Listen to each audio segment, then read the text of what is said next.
My last video, I did the wall run as well as the wall run jump. So while he's running against the wall, he can jump off. But what I wanted to do with this video was I wanted to, if he's running against, just say, this wall, and then he jumps off, but there happens to be another wall on the other side, then I want him to start running. So I've already coded, I did the basic coding for, well, it's not really, it was just more of a refinement of what I did before. So all I added was the can wall run right and the can wall run left methods. Originally I had can wall run right or can wall run left can be set to true if the player is within a certain distance, like a really tiny distance like 0.02, and is running is true. And if you remember, if you watched the previous videos, running is set to true only if the right mouse button is pressed. So if these two things are true, then can wall run is true, and then that boolean, if that's true, then that triggers the actual wall running. So there's the method for wall run right and wall run left. It has the same basic script if those two respective booleans are true. But I also made another one where this is if the player is running along the wall, but I also need one where if the player is jumping off the wall. So if they're not running on the ground, this is if he's running on the ground. Here, this one is if the player is running against the wall and then jumps off. I can't really use is running because there is no guarantee that the player is pressing the right mouse button. So instead I'm using the wall run jump forward speed, which is the speed that is applied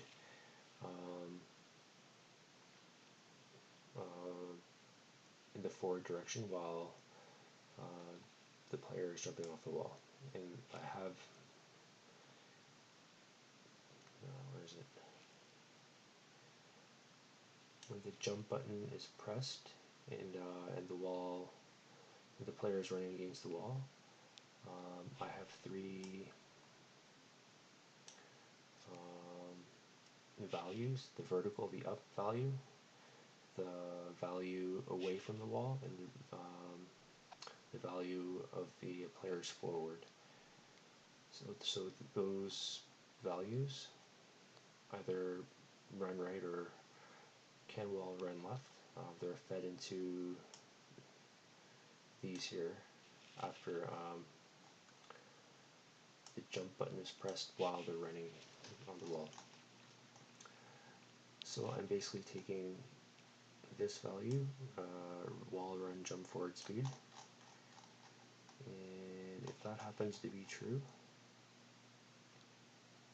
if that happens to be greater than 1, then can wall run is true. So that way, if the person jumps and reaches another wall, is running doesn't have to be true.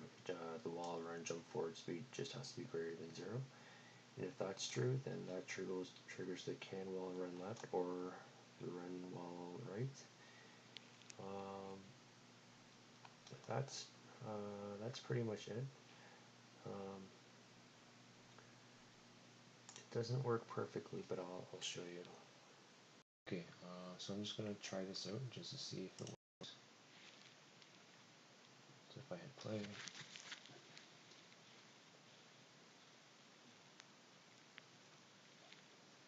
so as you can see, I put a little gap there just to guys. Okay, it's not working.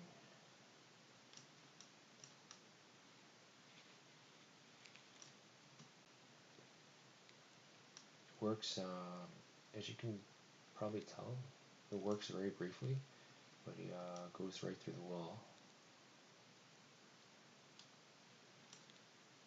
If I press jump, see it starts working, and then all of a sudden he goes through the wall. The reason for that is because um, when the player presses jump, it applies these values, and these values are fed into here, but these values aren't turned off for about 2 seconds because there's a start quarantine, stop, wall, run, jump. So when I go down to this stop, wall, run, jump, it's a delay for about 2 seconds before those values are set to 0. So that's why he starts running, but he keeps on going through the wall. So I have to find a way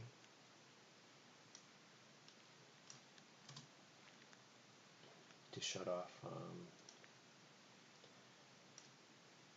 those values. I have to find a way to set those values to 0. So that's what I'm going to do next. Okay, so I think I figured out a solution. It's not perfect, but I'll show you what I did for the script. Basically, when the jump button is pressed, if can wall run is true, that means he's running on the right wall. Or if the button is pressed and if can wall run left is true, that means he's running on the wall to his left side. When that jump button is pressed while he's running, all this stuff happens where he jumps off the wall. I add all these values, and then after a certain time, he stops. Like these values are set to 0. But under this same condition, I do a raycast to to look for a wall on the opposite side, and if it hits something,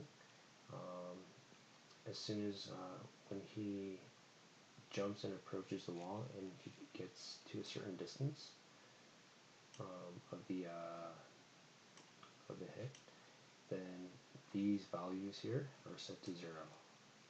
So that should stop his movement right away.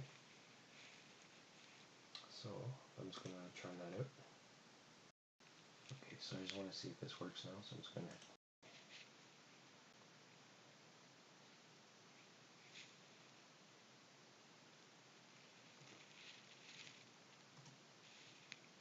okay, it sort of works, but he still comes out.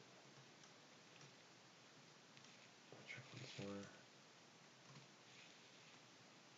Okay, that was bad.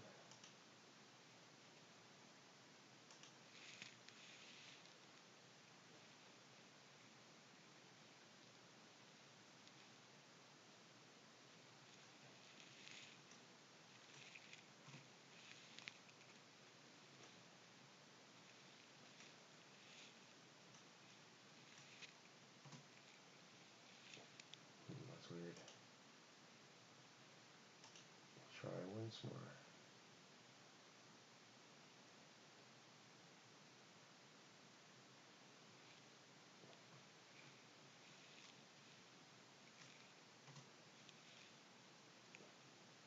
That's really bad.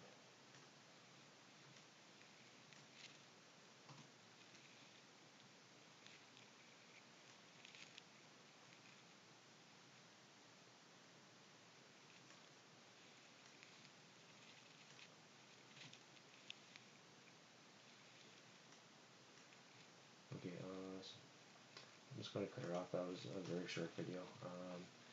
As you can see, like it is starting to work, but there's certain things that I need to tweak. So I'm not sure if I'm going to work on this anymore.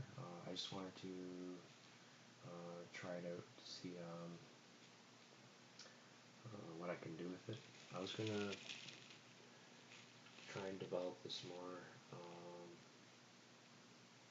into maybe like a full level, but I'm slowly starting to lose interest because it's so much crazy coding for something that's so like guess it's sort of kind of neat to see, but I don't know. I just don't think it's worth it anymore. But I don't know. Maybe I'll change my mind. But I just wanted to keep this one short. Hopefully you liked it. But stay on the lookout for more videos because I will post more videos. I'm just not sure if I'm going to do more with this project. So yeah, thanks for watching.